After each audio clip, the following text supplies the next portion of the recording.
वो ये कि बांझपन सिर्फ लड़की में नहीं होता, बेऔलादी की वजह औरत का बांझपन नहीं है बल्कि मर्द का बांझपन भी है। और मैं स्पेसिफिकली इस हवाले से इसलिए बात भी करूंगी, बहुत सारे मेरे भाई जो हमें देख रहे हैं, बहुत सारी ख़वातीन जो हमें देख रही हैं जिनको नहीं पता कि उनके बच्चे आजकल किस किस नशे, एक चीज़ बड़ी कूल बनी ना, बड़े लोग वेप कर रहे होते हैं।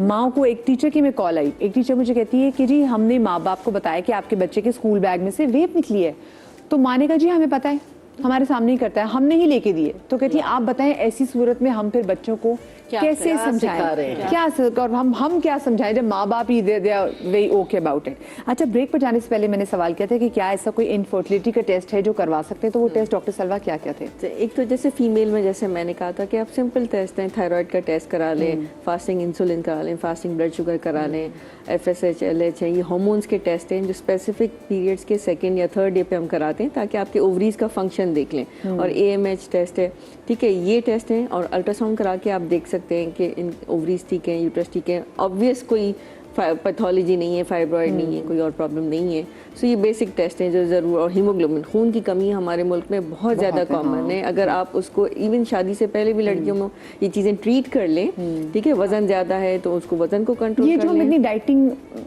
पिट्टियाँ होती हैं जो हम इतनी डाइटिंग करते हैं, उनका कितना इसमें किरदार है भी बता दीजिए। देखिए डाइटिंग इज़ नॉट बैड, ठीक है, लेकिन एक चीज़ है जो कि फाके होते हैं, फाके में वेट लॉस रैपिड नहीं होना चाहिए, दूसरा आपका हेल्दी होना चाहिए, ठीक है। आप उसके साथ एक्सरसाइज कंबाइन करें वरना स्किन सैगिंग हो जाएगी, आपको न्यूट्रिशनल डेफिशिएंसीज हो सकती हैं। सो आप कैलोरीज कम करें, पोर्शन कम करें, लेकिन ये फाका ना करें, ठीक है ना, वो ज़्यादा बेहतर है रादर देन कि आपने कहा जी मुझे 15 दिन में 5 किलो कम करना है। That is totally unrealistic.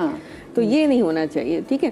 तो ये चीज़ें आप बेसिक टेस्ट करा लें। मर्द में आप सीमेन एनालिसिस करा सकते हैं, ठीक है, स्पेशली अगर किसी को मम्स की हिस्ट्री है, बचपन में किसी बच्चे को मम्स हुआ हो, ठीक है, या किसी को रेडिएशन एक्सपोजर हो, या जो मर्द हजरात इन उन जगहों पे काम करते हैं जहाँ केमिकल एक्सपोजर्स हो, ठीक है, कुछ इंडस्ट्रीज़ में जैसे काम करते हैं, या कोई भट्टी पे काम करें जहाँ टेम्परेचर बहुत ज़्यादा हो, तो उन लोगों में सीमेन इफेक्ट हो सकता है। मैंने सुना है कता कलामी माफ जी कि ज़्यादा गर्म पानी से नहाने से भी कुछ ये इसी से रिलेटेड है। एग्जैक्टली, टेम्परेचर जो है ना वो बेसिकली हाई टेम्परेचर से अवॉइड करना चाहिए, स्पेशली मर्दों को, ठीक है। तो इसलिए वो हम कहते हैं कि ज़्यादा गर्म पानी, गर्म जगहों पे काम ना करें, टाइट अंडरवेयर या बॉक्सेस ना पहने, और जो कोई ऐसी फील्ड हो जहाँ पे टेम्परेचर रिलेटेड चीज़ हो वो मर्दों को थोड़ा अवॉइड करना चाहिए, स्पेशली यंग लड़कों को। जैसे भी आपने भट्टी लैपटॉप जो यहाँ पे लैब में आजकल रख के गोद में काम करते हैं, आजकल तो खैर वैसे नए लैपटॉप्स में वो कुछ होता है कूलिंग एलिमेंट, लेकिन फिर भी अवॉइड करना चाहिए। और नफसाती मसाइल की वजह से भी उसका भी हिस्ट्री होनी चाहिए प्रॉपर, बहुत बड़ा रीज़न है। बिल्कुल, इनफर्टिलिटी का बहुत बड़ा कॉज है कि सही वक्त पे तशखीस ना हो तो आगे जाके वो जो है वो मुश्किल। लेकिन डॉक्टर साहब यहाँ पे भी तो हम ये कह रहे थे ना, अगर हमारा बच्चा ठीक नहीं, कोई बात नहीं, अब इसकी शादी करा दो, ठीक हो जाएगा, ठीक हो जाएगा। वो लड़का ना काम करता, कोई बात नहीं, इसकी शादी करा दो, खुद जिम्मेदार हो जाएगा। मतलब वो एक और जिंदगी जो है में यही है, डाकू से शादी सुधर जाएगा, शादी कर दो सुधर जाएगा। ऐसे ही होता है। हाँ, हर चीज में कहते हैं कि मतलब जो आप नहीं सुधार सके तो वो नई लड़की आके क्या सुधारेगी। डॉक्टर अफीफा, आपके नजदीक ऐसे कौन कौन से टेस्ट हैं आपको लगता है जो करवा सकते हैं, या ऐसी कौन कौन सी चीजें जिन पे काम किया जा सकता है फर्टिलिटी को बढ़ाने में? अच्छा मदीहा, अभी तो जैसे हमने बात की थी कि हमारे पास ब्लड टेस्ट बहुत सारे होते हैं, जैसे हमने TSH कहा, LH, FSH, ये सारे वो टेस्ट हैं जो जनरल हम एक एग्जामिनेशन करते हैं कि आपके जिस्म के सारे सिस्टम्स जो हैं वो बिल्कुल ठीक चल रहे हैं। उसके अलावा 2 स्पेसिफिक टेस्ट होते हैं जो आपकी बिल्कुल फर्टिलिटी से रिलेटेड होते हैं, जो हम औरतों के अंदर करा सकते हैं। सबसे पहले तो आप एक बेसिक सा अल्ट्रासाउंड कराते हो जो आप अपनी रिप्रोडक्टिव साइकिल के तकरीबन 12th डे के ऊपर करवाते हो, जिसके अंदर हम ये देखते हैं कि आपके फॉलिकल्स, आपके एग्स वो बिल्कुल ठीक बने हुए हैं, उनकी मिकदार, उनका साइज़ वो बिल्कुल ठीक है या नहीं है। उसके अलावा हमारे पास एक दूसरा टेस्ट होता है जो इतना कॉमन नहीं है, लेकिन फिर भी वो मेरा तो ख्याल है हर लड़की को जो कैरियर ओरिएंटेड होती है ख़ास तौर पे उनको कराना चाहिए। वो होता है एंटी मलेरियन हार्मोन का टेस्ट, जो बेसिकली AMH का टेस्ट होता है, जो ये बताता है कि आपकी एग्स की क्वालिटी कितनी अच्छी है और वो कितने अरसे तक इतनी अच्छी रहेगी कि आप ईज़िली कंसीव कर सको। So these are the 2 test जो मैं रिकमेंड करती हूँ कि अगर आप बहुत कंसर्न्ड हो अपनी फर्टिलिटी को लेकर तो ये ज़रूर करवाने चाहिए आपको। सही, ठीक है। अच्छा, मैं ये तो हमने टेस्ट के हवाले से बात कर ली। एक और चीज़, जी। विटामिन D3 जरूर कराना चाहिए। अगर आपने विटामिन D3 नहीं कराया और सारे टेस्ट करा लिए तो फिर आप कंसीव नहीं कर सकते। मैंने बहुत सारे ऐसे पेशेंट्स देखे जिनका विटामिन D3 कम, FSH LH सही, और वो नहीं कंसीव। और प्रोलैक्टिन भी, क्योंकि प्रोलैक्टिन भी हार्मोन है, उसका टेस्ट लाजमी कराना चाहिए अगर इनफर्टिलिटी की तरफ जा रहे हैं। तो ये दो टेस्ट भी बहुत ज़्यादा ज़रूरी है। अच्छा, जो लड़कों में जो देखें बांझपन है, उसकी बड़ी रीज़न आपके नज़दीक क्या है? लाइफस्टाइल, जैसे नशा, हर किस्म का नशा, लाइफस्टाइल, और एक बाज़ औक़ात ऐसा होता है कि ना जैसे मर्दों को विटामिन E दे दिया जाए ना, उससे वो सही हो जाते हैं। जैसे पहले हम कहते थे इवनिंग प्रिमरोज ऑयल जो है वो ख़वातीन के लिए, लेकिन वो बहुत अच्छा वर्क मेल इनफर्टिलिटी पे भी करता है। सिर्फ विटामिन E, लाइफस्टाइल, खाना, क्योंकि हमारे यहाँ लाइफस्टाइल से खाने से मुराद पता है क्या है? सर्दी, गर्मी, आंधी, तूफान, एक गोश्त उनके आगे रख दो, गोश्त खोर। हर चीज़ की ज़्यादती ख़राब है, याद रखिए।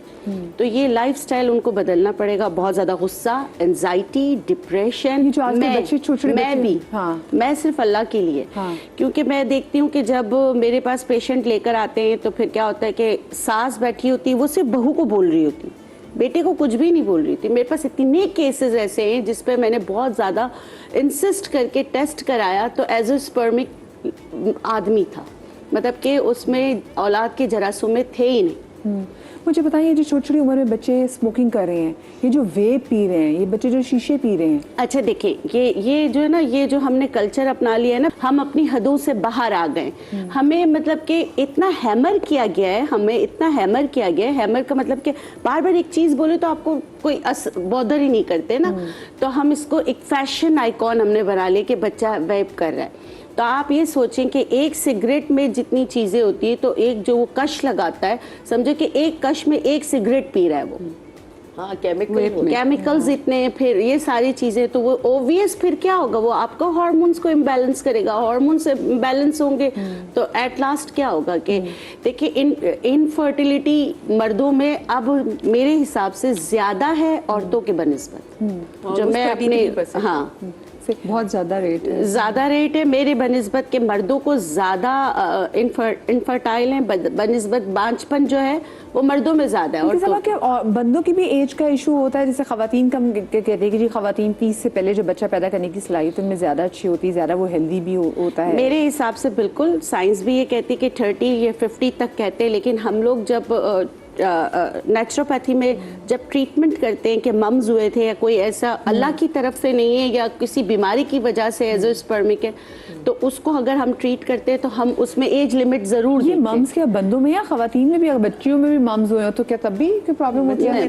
नहीं करते। मेल में वो आर्काइटिस करता है वहाँ पे, टेस्टिस का इन्फ्लेमेशन रहता है। ओके, तो बच्चों के होते हैं। मुझे बताएं, ये जो आजकल एक हमारी सोसाइटी में एक प्रेशर भी है एक अच्छी लाइफस्टाइल के लिए, तो क्या उसका प्रेशर, जैसे अगर एक लड़की में ये प्रेशर है कि वो बार बार सोच रही कि मैं क्यों नहीं कंसीव कर पा रही, और वो टेंशन उससे उसकी ले ली हुई है, तो वो वाकई उस टाइम तक कंसीव नहीं कर पाती, क्या बंदे में भी ऐसी बहुत सारी टेंशन, बहुत सारी जो डिप्रेशन अगर वो अपने वर्क रिलेटेड ले रहा है, तो क्या उससे उसकी फर्टिलिटी पे कोई फ़र्क पड़ता है? बिल्कुल बहुत सारे ऐसे केसेस रिपोर्ट हुए हैं जहाँ पे वाइफ ये कंप्लेन करती थी कि हमारा आपस का ताल्लुक हो नहीं पा रहा है, और जब मेल आया, शुक्र है कि वो आया, बात की, तो पता लगा कि वर्क रिलेटेड स्ट्रेस बहुत ज़्यादा था, एंड वो बिल्कुल नॉर्मली पहले उनकी अज़दवाजी ज़िंदगी थी, स्ट्रेस की वजह से जो है फिर वो ख़त्म हो गई।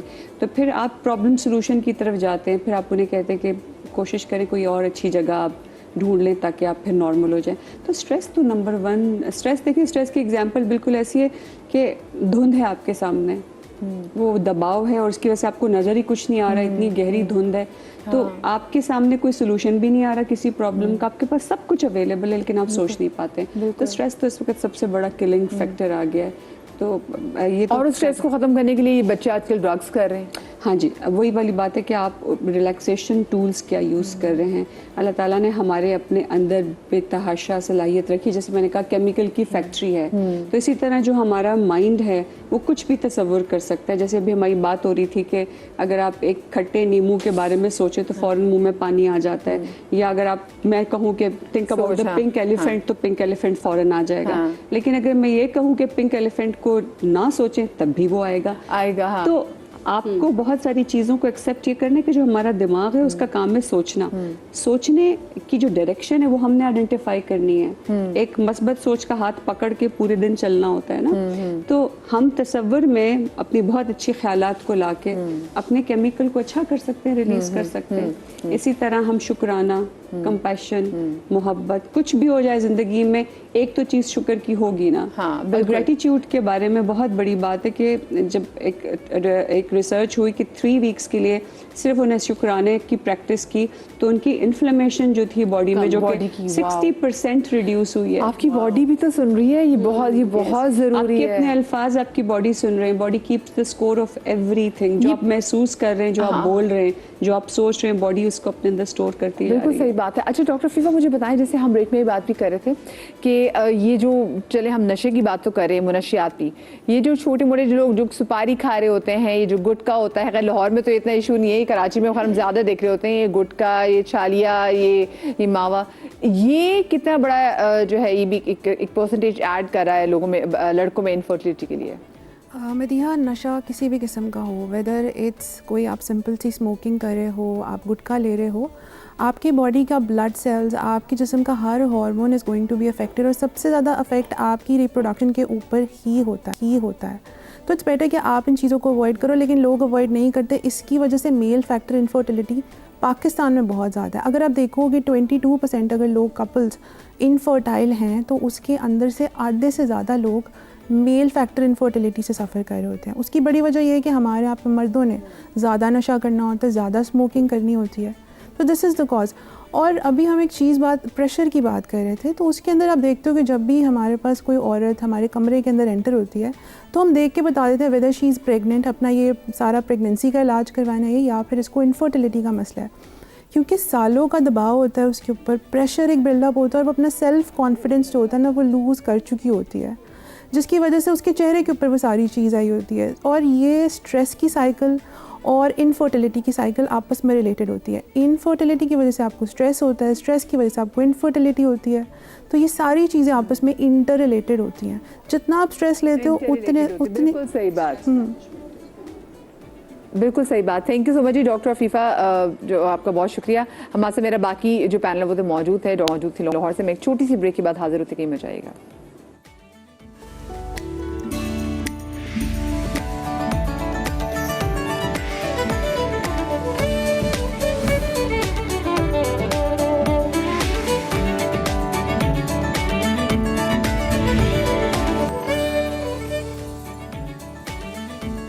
जी welcome back after the break. और ब्रेक के बाद मैं चाहूँगी कि डॉक्टर बिल्किस आप ज़रा किचन काउंटर की तरफ चली जाएं। अच्छा, लड़कियों को सीड साइकिलिंग में वैसे कराई जाती है, बहुत सी चीज़ें हम लड़कियों को की डाइट में ऐड कर देते हैं कि लड़कियां ये चीज़ खा लें तो कहते हैं ठीक है। और पॉलिसिस्टिक ओवरीज का भी अगर आपको इशू हो, बिल्कुल